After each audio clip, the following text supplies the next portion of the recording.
So let's review one of Tom Ford's private garden collection fragrances, and of course I'm talking about Rose de Russie.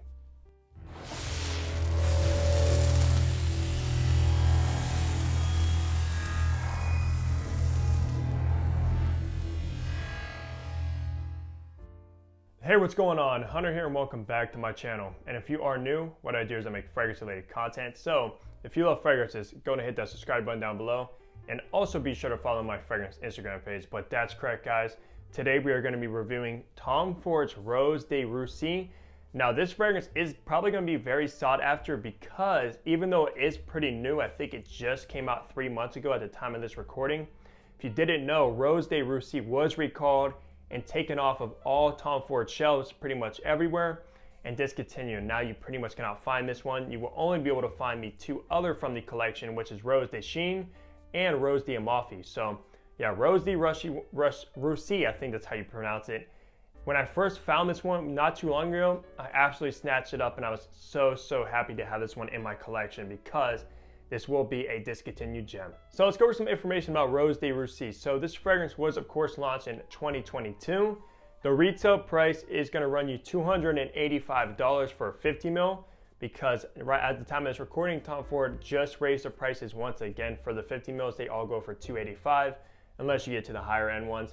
The perfumer behind this one, I did do a lot of research and I could not figure out who it was, and nobody even knows the perfumer behind this fragrance either. So if anyone has some information about that, definitely leave a comment down below and let us all know. With all that information out of the way, let's go and look at the packaging and presentation you will get with this one. Okay, so looking at the box here, of course it does come in the traditional private blend Tom Ford boxes, but I think this one looks incredible with the white label, the black box with the pink kind of detailing around the bottom. Of course, this is an eau de parfum 50 ml bottle. On the bottom, you will find your barcode, and I think the batch code is etched in there as well, but it's in black. On the back, you do just have some of your information. Then on the top, you do have Tom Ford right there, and your fragrance is housed right there inside that pink kind of square shaped right there as well.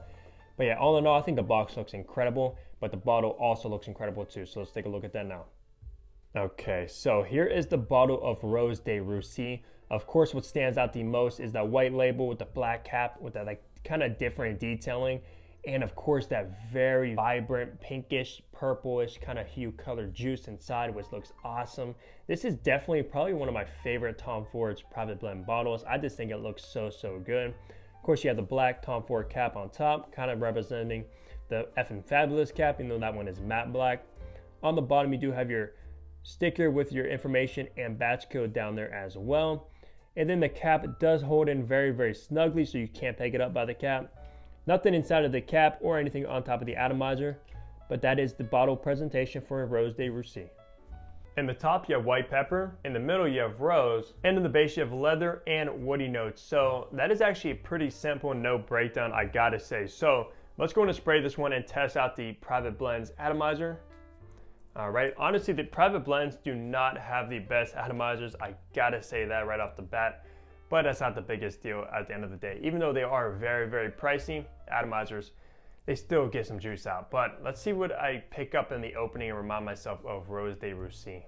So I do gotta say that Rose de Russie was the fragrance I was most interested in from the private garden collection over Rose de Chine and Rose de Amalfi, because when I looked at the notes of all three of those, this one definitely stood out the most because of the leather, the woody notes, and the pepper and the spiciness.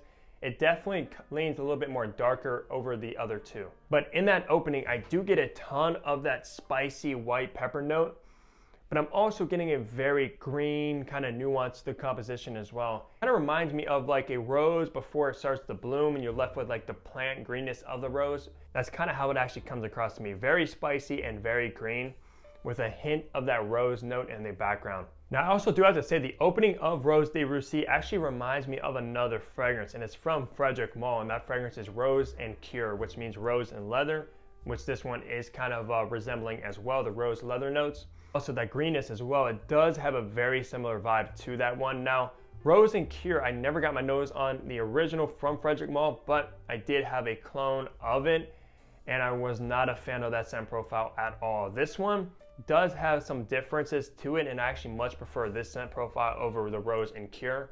but it is very, very similar. As you make your way into the middle notes of this fragrance is when the rose starts to really bloom, and it's more so of like a red, romantic, jammy, masculine rose to my nose, like a little bit of earthy in this rose as well. It's not like your sparkling, fizzy pink rose or anything like that.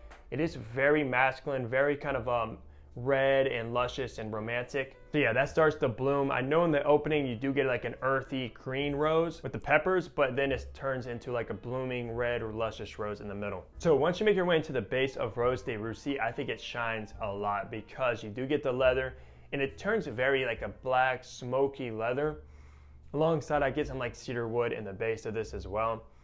Now the rose is actually still in the composition. Once you make your way into the base, you get like a smoky, leathery rose fragrance, and I think it works so well. This is actually a very unique rose in my collection, at least. A lot of my roses are like very sparkling and very clean pink roses, but this one, it's different. It's very red, very luscious, very green, spicy, smoky, leathery, and woody. And I just love this one so much. It's actually unfortunate that Tom Ford discontinued this. I have heard rumors about them pretty much renaming it and then launching it again, which I think they absolutely should, because yeah, it definitely has that kind of Tom Ford vibe to it in a rose. I know they have Rose Prick, which that one's like a candy-like rose, a very sweet, and this one is completely different. Very dusty, dry, leathery, smoky rose, like I said. And so let's talk about seasons and occasions best for Rose de Russie. Honestly, this rose fragrance comes across like it would work best in the fall and springtime, not really the winter, because it's not that dense and not that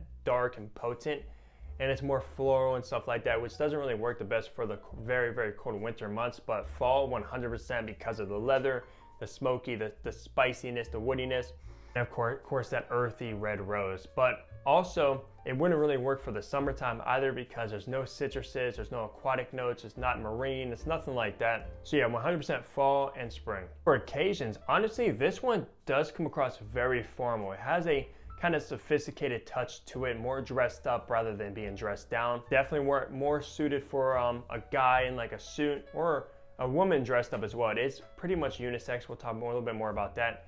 But yeah, it's more suited for a formal event, a wedding, even a day night out it worked good for too, but not really for just casuals, running errands, or hanging out with buddies. Nothing really like that. It doesn't come across playful or juvenile or anything. So yeah, definitely on the formal side. So let's talk about gender and age now. So like I said, pretty much all Tom Ford private blends are targeted towards unisex.